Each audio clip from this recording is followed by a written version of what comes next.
Chicago PD Season 13 Episode 4 unearths Voight's haunting past trauma and new mystery. It seems we have a new season big bad who we'll have to keep an eye out for. There's no way that Raymond Bell won't be popping up again sometime in the season.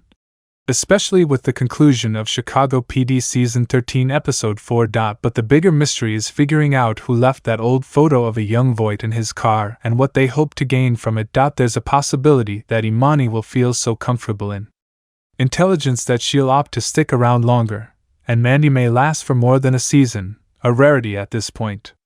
However, every time they mention something about her, it's a reference to how she can't stay in one place for too long. The opener had its amusing moments, particularly when she argued with her landlord, and showed off her multilingual skills over issues with her apartment. Trudy, bless her, is always a real one. So it was such an endearing moment when she pledged to bring the full force of herself and even weaponize her husband, Mouch, for Imani if necessary. You gotta love Trudy, but the takeaway from it is that Imani will always find something wrong with wherever she is, and she feels compelled to be on the move. She gets antsy. When they keep hitting this point home, it feels like they're warning us that she won't be with us for very long, and it feels like an attempt to prepare us for that. I'm unsure how to react to those attempts. Is it better knowing ahead of time that someone won't have any lasting power? Or is it something that might deter some viewers from forming a connection? Imani's background may come back up down the road. Imani has been interesting so far, as viewers seem to have a positive response to her. I may be in the minority though, and I'm still wary of investing, as I don't have strong feelings yet. What was fascinating was hearing about Imani's tragic background. It seems every cop on this series has to have one, right? Her undercover performance, which had her masquerading as a one-shoot addict, was certainly a highlight of the hour. I'll give her that. She transformed with ease, and I always love the undercover aspects of intelligence. The characters with a chameleon-like quality always make those moments worthwhile, and most of the unit has excelled in this regard. So Imani was in her element. But the bits of Imani we got were regarding her childhood, which, for the most part, worked given the whole Voight situation. Imani and her sister became separated, and she hasn't seen her since she was 8 years old. It makes me wonder if it was a foster care type of situation, if one of them went on the run and disappeared at some point. And if that's the case, why does she believe her sister would be at AA meetings? No doubt we'll get an Imani-centric this season that may dig into this more, if we're lucky. Voight and Imani's partnership. I'm still undecided on it, but that makes Voight and Imani working this specific case a way of not only tying them to this but to one another. Am I the only one who still doesn't know what to make of the Imani/Voight partnership? Their dynamic is slightly different from what we've seen before.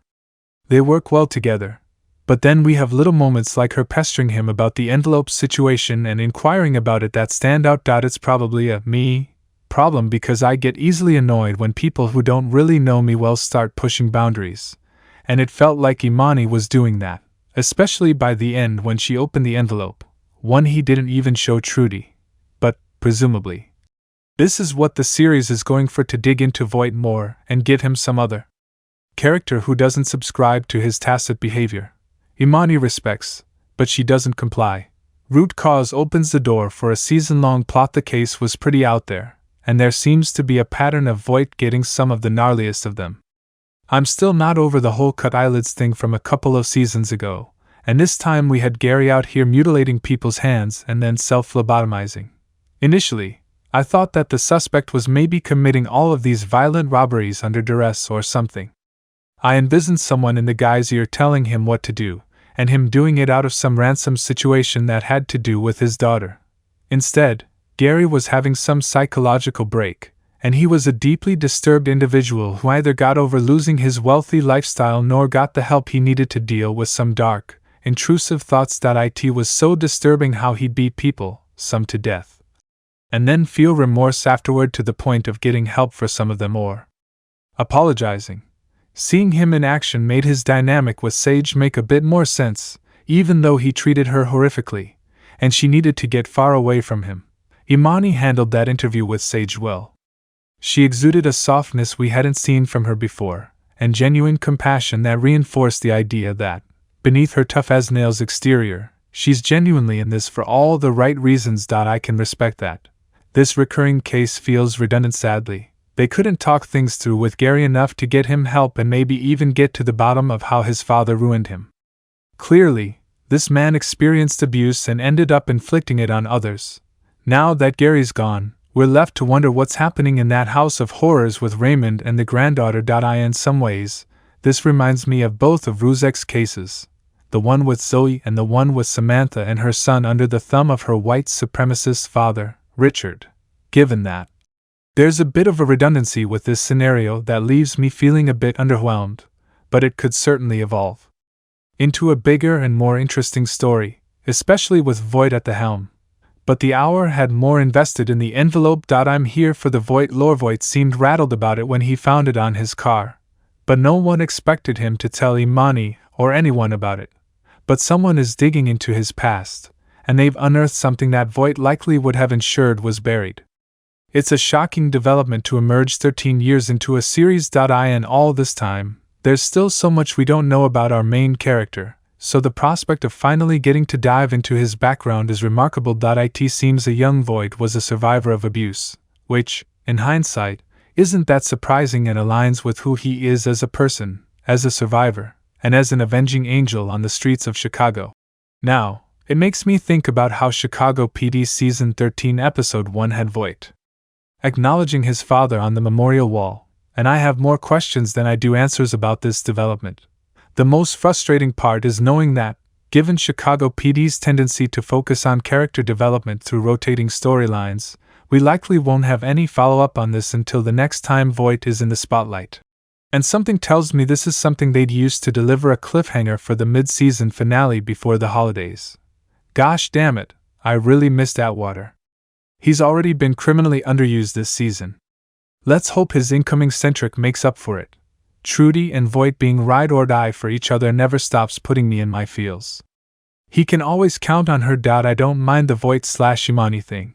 But am I the only one who wants to see her interact more with other characters? Just how much into Voight's past do you think Chicago PD will be willing to go? And should Voight clue the others in on this if it persists?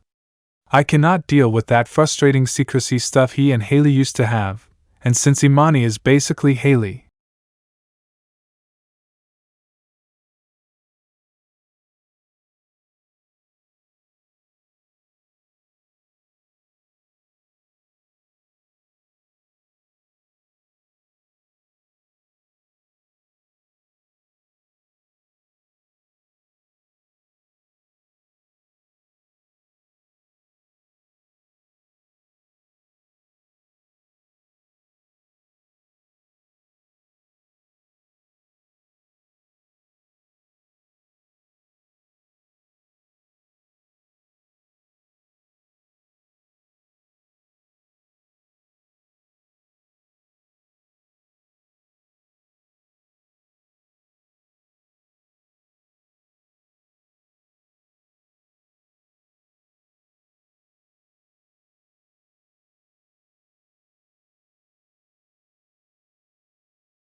Please don't forget to like, comment, share, and subscribe for more videos. Thanks for watching.